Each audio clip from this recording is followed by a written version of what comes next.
আজকে আমরা কথা বলবো পেয়ারা বাগানে হার্ড ফ্রুটিং পরবর্তী সময়ে বাগানের কি অবস্থা এবং কি পরিচর্যা করতে হবে সেই সংক্রান্ত বিষয় নিয়ে।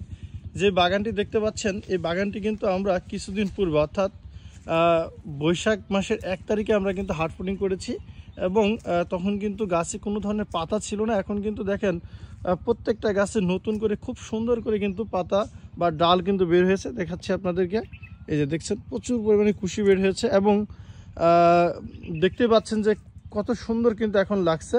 এবং যখন পাতাই শুধু বেরোচ্ছে না, সাথে কিন্তু এই দেখেন আমি একটু দেখাই আপনাদেরকে, এই দেখেন কিন্তু ফুল কিন্তু বের হচ্ছে, দেখেন ফল। অর্থাৎ এই যে ফুল বা ফলগুলো যেগুলো আসতেছে এগুলো কিন্তু অত্যন্ত দামি ফল। হ্যাঁ, তো এবং আমরা যে ফলগুলো কেটে ফেলে দিয়েছি সেগুলো কিন্তু জ্যৈষ্ঠ আষাঢ় মাসে কিন্তু হারভেস্ট হইতো। যদি আমরা রেখে দিতাম এই বাগানের ফলগুলা, তো আমরা কিন্তু সেগুলো রাখি নাই, আমরা কিন্তু হার্ড ফ্রুটিং করে সব ফেলে দিয়েছি। এবং নতুন করে কিন্তু দেখতে পাচ্ছেন যে প্রত্যেকটা ডাল যখন কেটেছি, দেখেন একটা ডাল কেটেছি কতগুলো ডাল বের হয়েছে। তো এইগুলা কিন্তু আবার পরবর্তী সময় কিন্তু নিয়মিত প্রুনিংটা করতে হবে। তো আজকে আপনাদেরকে দেখাচ্ছি যে এই বাগানটা আমরা হার্ড ফ্রুটিং করেছি বৈশাখ মাসের 1 তারিখে।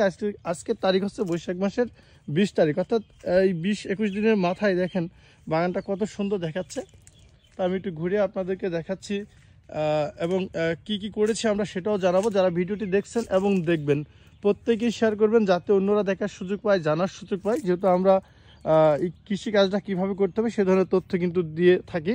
এবং অনেকেই কিন্তু দেখেছি যে বাজে মন্তব্য করেছেন যে হার্ড ফ্রুটিং করা ঠিক হয়নি, কেন করছি, অনেক ধরনের কথা বা ভুল ইনফরমেশন এই ধরনের কমেন্টস কিন্তু আমি দেখেছি। তো তাদেরকেও বলি যে আমরা কিন্তু আসলে সবাইকে বলিনি যে হার্ড ফ্রুটিংটা আপনি করেন। আমরা যেটা করি আমরা কিন্তু সেটাই কিন্তু আমাদের ফেসবুক পেজ বা ইউটিউব চ্যানেলের মাধ্যমে তুলে ধরার চেষ্টা করি। তো দেখেন নতুন করে কিন্তু খুব সুন্দর করে কিন্তু ডালের সাথে সাথে পেয়ারা কিন্তু বের হচ্ছে।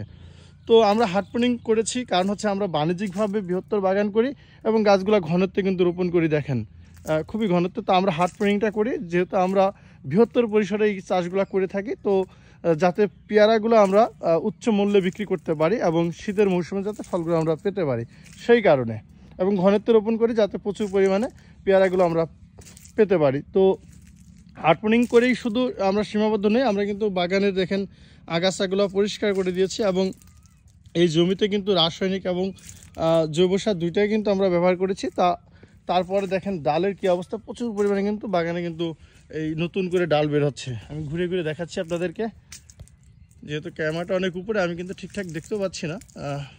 তো যে বাগানটা আমরা আছি এই বাগানটার বয়স 4 বছর চলছে, 4 বছর প্লাস হবে আর কি। তো দেখেন প্রত্যেকটা গাছই ঘুরিয়ে ঘুরিয়ে দেখাচ্ছি খুব সুন্দরভাবে।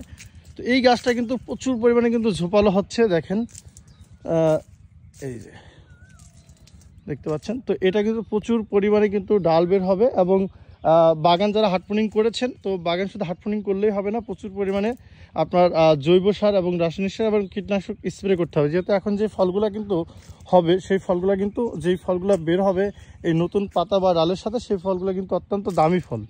এই যে আমি দেখাই যে ফলগুলো, এই দেখেন এই যে এইগুলা কিন্তু আর জ্যৈষ্ঠ আষাঢ় মাসে ওঠার সুযোগ নাই, যেহেতু একটা ফল হইতে অনেক লম্বা একটা সময় লাগে। তো এইগুলা যখন ফল থাকবে না সেই সময় কিন্তু এগুলা কিন্তু উঠবে। তো এইভাবে ডালের সাথে সাথে কিন্তু ফুল দুইটাই কিন্তু আসতেছে এবং গাছগুলো ঝোপালো হবে অনেক বেশি। তো এই সময়টা আমরা হার্ড ফ্রুটিং করেছি, দেখেন এখন কিন্তু আমাদের গাছে কোনো ধরনের পিপি পড়ানো লাগছে না এবং সেই পরিমাণে কিন্তু পিপি বা ওষুধও স্প্রে করা লাগবে না। তো এখন যে ফলগুলো নতুন করে আমরা নিব ভাবছি বা যে ডালগুলো দেখছেন যে ফলগুলো আসতেছে, এগুলো কিন্তু অল্প খরচ করলে কিন্তু ভালো একটা আমরা কিন্তু আউটপুট পাবো।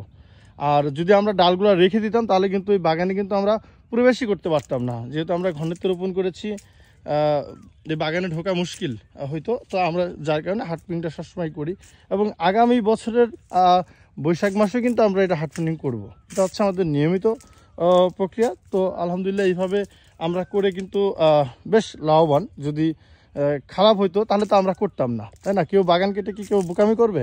তো যারা কমেন্টসগুলো করছেন তাদের উদ্দেশ্যে বলছি যে এই ধরনের রিস্ক তো আর কেউ নিবে না।